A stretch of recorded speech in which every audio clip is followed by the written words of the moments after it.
Hi, in this video we're going to be looking at how to open a nursery in the UK. You will learn the 7 steps you need to do to create a profitable, successful and rewarding nursery business. A quick intro of myself.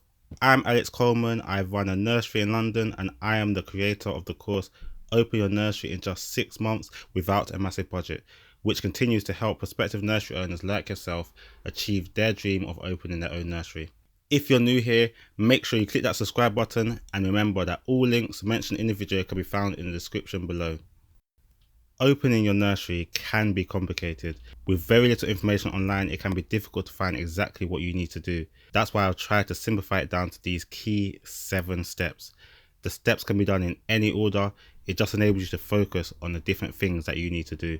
If you do want me to go into more detail on any of these steps, simply comment below and I will make sure that it's covered in one of my next videos. So to start off with, one thing that you need to do when opening your nursery, and really what you need to do when opening any business, is to start your business plan. The key words here are to start. As you're watching this video, you will already have some provisional plans in place. You just need to put this down onto paper. This will not only help yourself, but will be essential if you ever plan to get outside finances, like a business loan. A business plan should include things like your marketing plan, where you plan to open, and how much money you'll make. It doesn't have to be long, it just has to be a clear example of how you will make your nursery successful. If you are having trouble starting or even completing your business plan, there's an article linked in the description below where you can also download a free business plan template. Moving on to step number 2. Once you've started your business plan, you need to start thinking about where you want your nursery to be located. Most of you, I'm sure, will be looking to open a nursery nearby your home, maybe even in your home, as it makes it easier to manage and run the nursery. Though, to do this, you still need to make sure there's sufficient demand in your area, as you don't want to open a nursery and no one turns up. One way to do this is to find out how many under 5s are in your area, remembering roughly 20% of parents will send their children to a private day nursery, so this gives you a rough estimate of how many children you can target. You then need to find out how many nurseries are in your area, how big they are, and whether they have any spaces. You can find most of this information from the local council or through Google searches.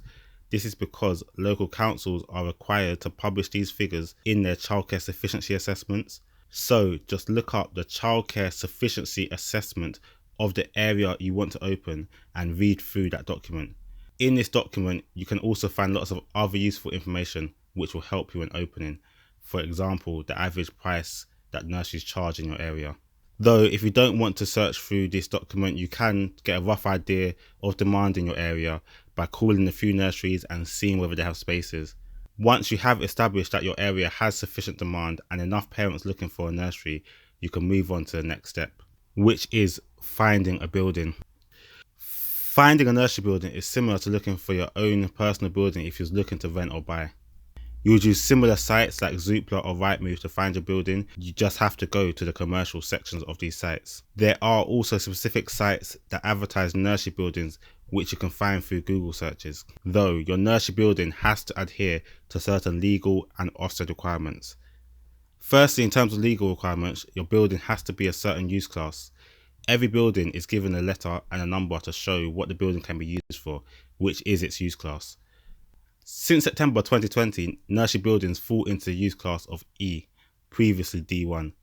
This means the following buildings can be used for a nursery: retail buildings, restaurants, offices, financial and professional services, indoor sports arenas, medical facilities like doctors, surgeries or dentists, and of course nursery buildings.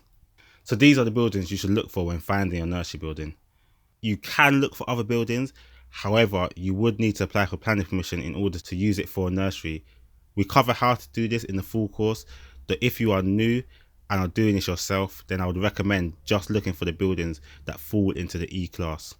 If you currently run or work in a nursery, you will know some or most of the Ofsted regulations you need to adhere to in order to open, though I will run through them quickly now for those that don't.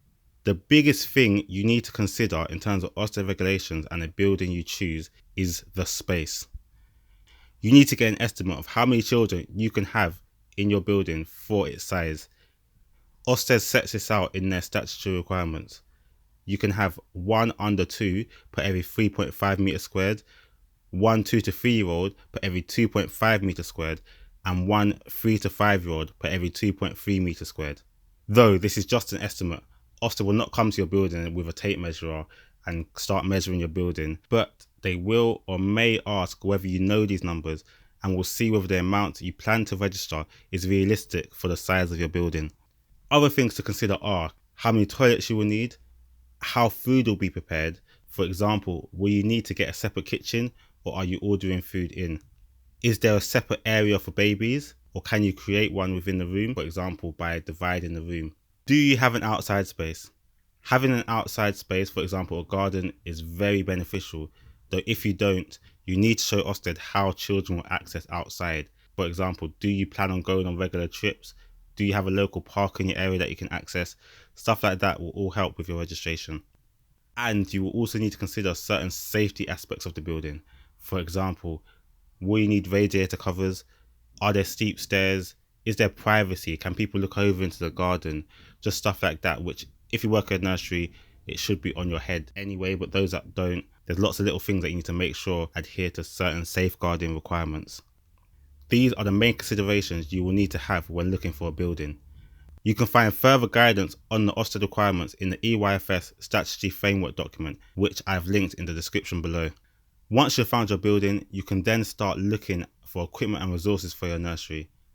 I'm not going to go into more detail on this, though if you would like more information, for example, where to buy resources and how to find the best prices, comment below and I'll make sure it's covered in one of my future videos. Another step is to actually set up your business. Right now it's just an idea, though you will need to decide whether you will become a company, sole trader or partnership. You then need to register with HMRC so that you can pay tax. At this point you can start thinking about finalising your business plan.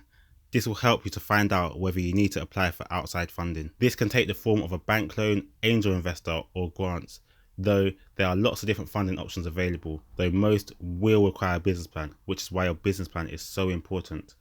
We go through how to register with HMRC and the benefits of different entities, for example, the benefits of a company, sole trader or partnership in the full course. If this is something you feel you may need support on, then click the link below and enroll on the course How to Open a Nursery in just 6 months without a massive budget. After sorting out your finances and setting up your business, you can start to look at what staff you might need. Before you start advertising your role though, you need to register your business, whether that be a company, sole trader or partnership, as an employer. This is quite simple and can be done online. After registering as an employer, you then need to register to a pension scheme and get some software to send payments to HMRC. This may sound complicated, but it is very easy to learn. Though if you are really struggling to do this, you can hire someone to handle this for you. Once you have your PAYE processes in order, which is just how you'll pay staff, you can start looking for staff and build your nursery team. This can be done by advertising your job on places like Indeed. The next step is to get registered with Ofsted. Although I've left this until step 6, this can be done at any time and I would actually recommend doing this as soon as you have got your building. This is because it can take up to 6 months for Ofsted to register you, and you don't want to have everything done, your building, your staff, promotion, and be ready to open, only to wait another 6 months paying rent or mortgage, electricity, etc. before you can actually open and before you're actually registered. I've made this mistake in the past. The registration process is done online. It's a fairly simple form. You just need to let them know who will be running the nursery, whether that be you or if you hire a manager, where the nursery will be located, and how you will ensure you follow the EYFS and the statutory requirements. As mentioned, they will visit you within 6 months of you registering, after which they will decide whether you can open or suggest changes that you should make before you open. The final step is to get children. This is your marketing plan, which you should have included in your business plan, put into action. This involves creating your brand, i.e.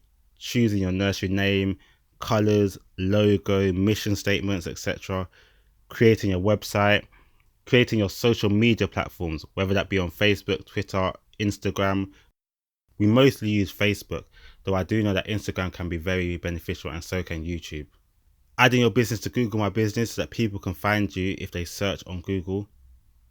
Signing up to different nursery websites or forums like daynurseries.co.uk and childcare.co.uk. using Google Ads or Facebook Ads or other advertising platforms, planning fun days and open days, creating promotional materials like flyers and brochures to hand out to parents. You will undoubtedly come up with your own ways to promote your nursery, so this is a good starting point to give you some ideas. And that's it really. Once you've done these 7 steps, you can start planning your opening and be ready for the little ones to be knocking on your door, excited to start their first day. I know remembering all this can be complicated, which is why I've added a free checklist you can download in the description, which you can tick off once you completed certain tasks. It also contains a few more things which I was unable to cover in this video. Now that you know the 7 steps, if you are looking to continue your learning and take the next steps to opening your own nursery, then enroll on a free starter course, which you can also find in the description below. It covers creating your own survival budget, which makes sure you have enough money to cover your own personal expenses, working out your costs, and creating your business plan. It's free to enroll, so just click the link on the screen or in the description box. But before you go, don't forget to subscribe and share this video with anyone that you think might find it useful. Thank you for watching and good luck on your journey and dream of opening your own nursery.